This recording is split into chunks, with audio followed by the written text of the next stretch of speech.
Hi welcome back friends. I hope आप सब मस्त होंगे। फ्रेंड्स एज यू नो हम लोग सेंट्रल आइडिया पढ़ रहे हैं और आज वंस अगेन हम लोग जो है सेंट्रल आइडिया को ही पढ़ने वाले हैं और लेसन 3 आज हम लोग lesson 3 a thing of beauty इस पोएम का जो सेंट्रल आइडिया है उसको देखने वाले हैं। तो देखते हैं फ्रेंड्स इस लेसन में, इस पोएम में सेंट्रल आइडिया के माध्यम से पोएट क्या बताना चाहता है। The poem a thing of beauty, जो सुंदरता की वस्तु है। फ्रेंड्स मैं आप सबको बताना चाहता हूँ जो हमारे आसपास के इन्वायरमेंट हैं, पर्यावरण है, वातावरण है, जो नेचुरल है, जिसको ईश्वर ने बनाया है, हम लोगों के बीच में जो एक सही वातावरण के रूप में विकसित हैं, वो वास्तव में ए थिंग ऑफ ब्यूटी है। ये कवि के कहने का मतलब है। तो सुंदरता की जो वस्तु है, वास्तव में जो नेचुरल थिंग्स है, उसी को हम सुंदरता की एक वास्तविक वस्तु मान करके चलते हैं। ऐसा इस पोएम में कवि के कहने का मतलब है। तो यहाँ पर क्या है, the poem a thing of beauty is composed bye John Keats.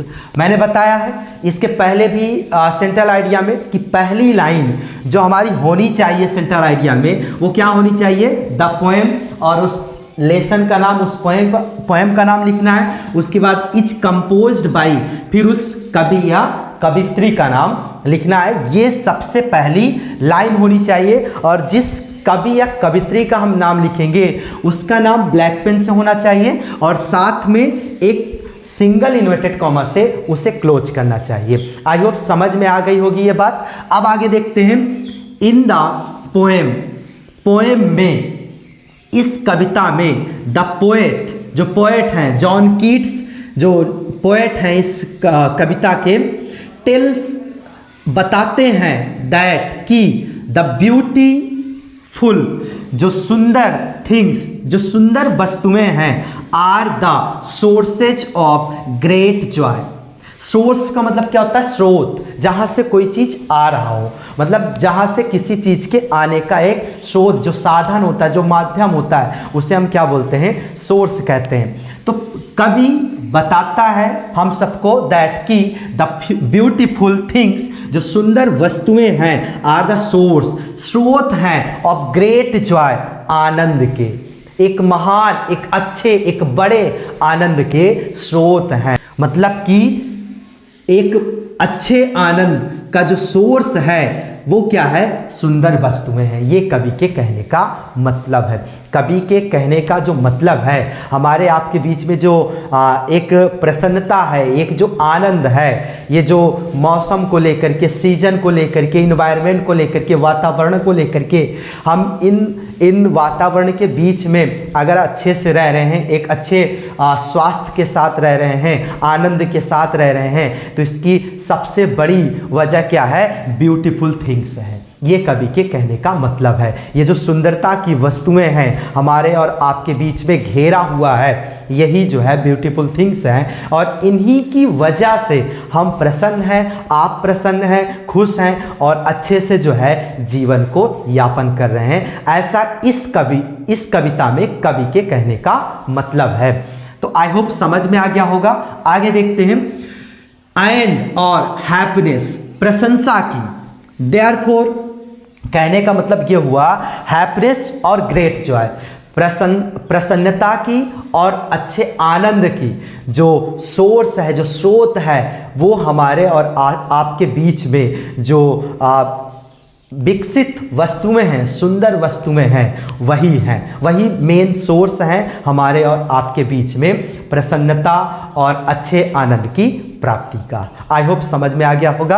आगे देखते हैं। देयरफॉर, इसलिए, ब्यूटीफुल थिंग्स, सुंदर वस्तुएं, आर वर्थ, बहुमूल्य, ट्रेजरिंग, मतलब कि आभूषण है, बहुमूल्य वस्तु है, बहुमूल्य ट्रीजर है। ट्रीजर का मतलब समृद्धि, एक तरह से धन दौलत के स्वरूप, ट्रीजर।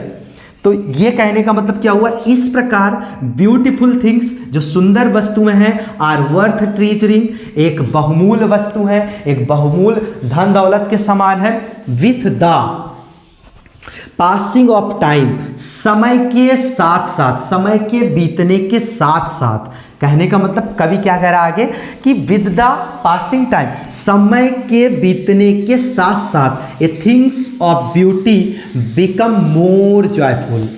समय के पासिंग के साथ साथ, समय के बीतने के साथ साथ जो सुंदरता की वस्तु है बिकम हो जाती है मोर जॉयफुल, और भी अधिक आनंदमय, और भी अधिक जो है सुंदर, और भी अधिक जो है जॉयफुल, एकदम सुखमय से भर जाता है समय के बीतते हुए। आई होप समझ में आ गया होगा। क्रिएशन ऑफ गॉड, जो ईश्वर की रचना है, क्रिएशन का मतलब क्या होता है फ्रेंड्स, रचना, ऑफ गॉड, ईश्वर की, जो भगवान की रचना है, प्रोवाइड, प्रदान करती है, एनर्जी, ऊर्जा, अर्थात जो हमारे और आपके बीच में जो इन्वायरमेंट है, जो वातावरण है, ये सब क्या होते हैं, ये सब भगवान की बनाई हुई चीज़ है, और ये प्रदान करती है हमें और आपको क्या, एनर्जी, ऊर्जा। हम लोग एक्टिव होते हैं इन वस्तुओं के जरिए, इन वस्तुओं की मदद से, जो हमारे और आपके बीच में पेड़ पौधे हैं, सुंदर सुंदर वृक्ष हैं, इन सुंदर वस्तुओं के माध्यम से, इन सुंदर वस्तुओं की मदद से हम लोग क्या होते हैं, एनर्जेटिक होते हैं, हम लोगों के अंदर ऊर्जा प्रदान होती है, एंड और हैप्पीनेस, और प्रसन्नता, और हम लोग जो है बहुत अधिक खुश होते हैं, प्रसन्न होते हैं, इन चीज़ों का एहसास करके, महसूस करके, इन चीज़ों के बीच में रह करके हम लोग क्या होते हैं, एनर्जेटिक बन जाते हैं, और हैप्पीनेस को जो है फील करते हैं। आई होप समझ में आ गया होगा। एंड और मेक अस, हमें बनाते हैं, फील हैप्पी, मतलब कि खुश बनाते हैं, मतलब प्रसन्न हो जाते हैं इन चीज़ों के बीच में रह करके। अराउंड अस थिंग्स, हमारे और आपके बीच में जो सुंदर वस्तुएं हैं, थिंग ऑफ ब्यूटी है, जो ब्यूटीफुल थिंग्स हैं, इन ब्यूटीफुल थिंग्स के बीच में हम और आप रहते रहते आनंदमय का जीवन यापन करते हैं, सुखमय का जीवन यापन करते हैं। हमारे अंदर जो है हैप्पीनेस का फील होता है, एनर्जेटिक हम बन जाते हैं इन शुद्ध और अच्छे वातावरण में रह करके। ये जो है इस पोएम के पोएट का कहने का मतलब है। आई होप समझ में आ गया होगा, और मैं उम्मीद करता हूँ इसके पहले वाले वीडियो में भी जो भी सेंट्रल आइडिया हम लोगों ने पढ़ा वो भी आप सबको अच्छे से समझ में आया होगा।